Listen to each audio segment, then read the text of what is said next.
Those Were the Days radio players are a group of over 100 people scattered throughout the metropolitan Chicago area who love the old-time radio shows and who transcribe scripts from the tapes of the radio shows and perform those scripts for anyone who's interested.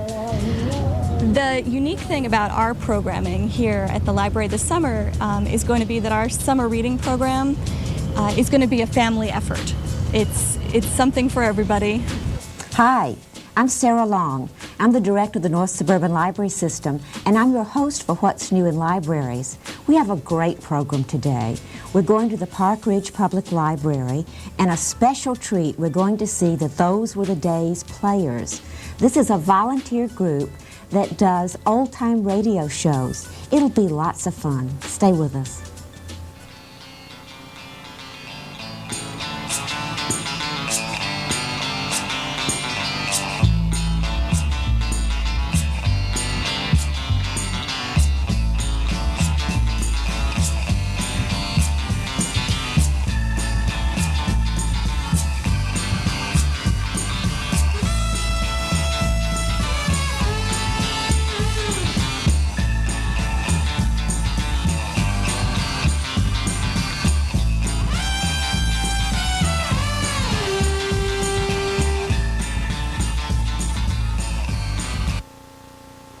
Well, old-time radio is the term used to describe radio from maybe about 1930 till about 1960. Maybe 35 to 55 was the golden age of radio, but 30 to 60 would be the basic radio days. And the interest in it today is considerable, not only from those people who lived through it the first time, but who never heard it before and who have been exposed to it and say, gee, I like this. I think this is something special. I didn't realize there was such an imagination in my brain to listen to and to look at, because that's what you do with radio. See, with radio, they provided the sounds, comedy, mystery, drama, adventure, westerns, but your mind, your imagination provides all the pictures. And there's no limit to that. No limit. And the controls are such that you, if someone is shot in a mystery drama, you may not want to see blood gushing from a victim, and so you don't see blood gushing from a victim. You just use your imagination, and it sets up the controls that way. So it's wonderful. And there's a lot of people who never heard of it are discovering it. Just as people who are discovering audio books or books on tape. They're hearing a reader reading a story. Well, with old-time radio shows, you hear the whole dramatization of the story, and it's wonderful. Those Were the Days radio players are a group of over 100 people scattered throughout the metropolitan Chicago area who love the old-time radio shows and who transcribe scripts from the tapes of the radio shows and perform those scripts for anyone who's interested. And they're all interested because they love the radio programs, and they do this in such a way as they're working in front of microphones with scripts in hand, with the sound effects people doing all the sound effects from horses' hoofs to wind blowing to bottles breaking to Fibber McGee's closet crashing open. All of these sound effects are done there, and they perform for anyone who's interested in doing it. We perform a lot in libraries all around the community. We perform for senior citizen clubs, we perform for civic groups, we perform for schools. And many times a youngster in a school never realized that this radio kind of a thing was going on. And they have a chance to focus on the actors doing this sort of thing. For many people who remember the radio programs, they get the opportunity to see what it was like if you had been in a studio audience back in the 1940s or the 1950s when one of these programs was actually being broadcast. And of course the studio audience in those days represented a very tiny, tiny portion of the whole listening audience. You might get 300 people in a studio, but you got 30 million people listening out in radio land.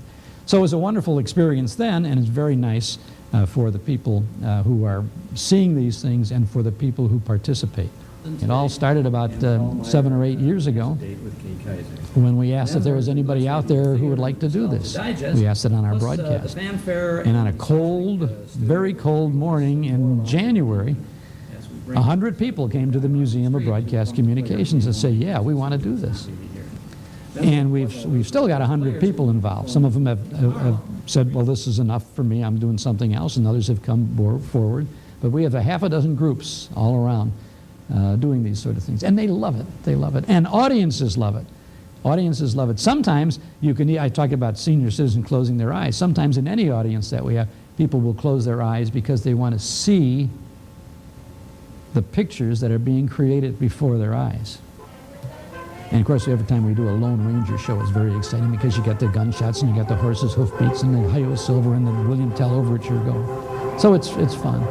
Well, the library is a place to use your imagination, because when you open a book, all you have is the printed word, but your imagination then makes the pictures. And the same thing with the radio shows. When you take out a tape of a radio program from the library, you hear all the sounds, but you have to provide the pictures too. And the library is one place where every age demographic comes together.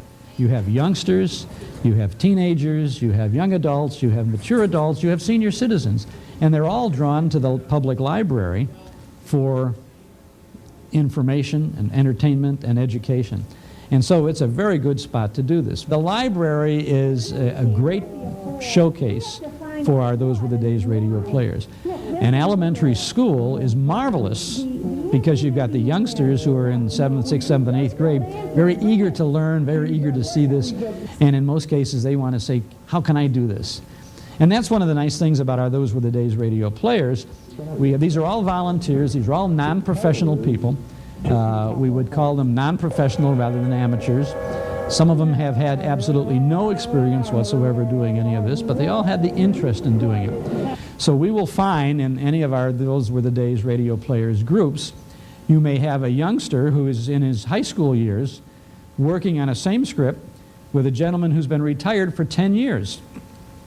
And there they are sitting in the corner and going over their script, rehearsing a little bit, and then stepping aside from that and talking about the one thing that they have in common. What does a 14-year-old boy and an 80-year-old man have in common except what they're doing together?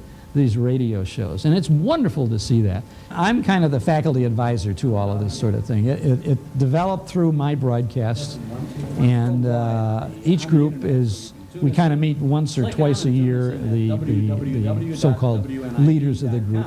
And I say so-called because it's a very democratic operation. Everybody does they say, you want to work on this script, you want to work on that script. But we meet twice a year and kind of plot out what's going on in the year in the different groups. And then once a month, one of the groups will perform at the Museum of Broadcast Communications in our Radio Hall of Fame studio. And so then the public from all over comes down to see that sort of a thing too. So it's very nice. It's a wonderful thing, and I love it. I'm very proud of all of these people. They've done such a marvelous job with it, and it's a win-win-win situation. I win because these folks are doing something that I believe strongly in. They win because they're enjoying what they're doing, and the audiences they perform it for, they win because they get to see something that you can't see anyplace else. We have a coordinator who has kind of is the central point for all of this. And if anyone is interested in reaching Those Were the Days players or being part of it, she will find out where do you live, what geographic area you're in, and then she'll give you the name and phone number of someone who is generally in that vicinity. And then you can call that person. And if you look on the bottom of your screen right now, you'll find the number of Janet Hoshaw of Glenview, who is our coordinator. It's very much fun. Fun for all. Morning birthday greetings to Breakfast Club Station WTCR, serving the Ashland, Kentucky, Huntington, West Virginia area. From all of us at the Breakfast Club today, we march in Portland, Maine for you.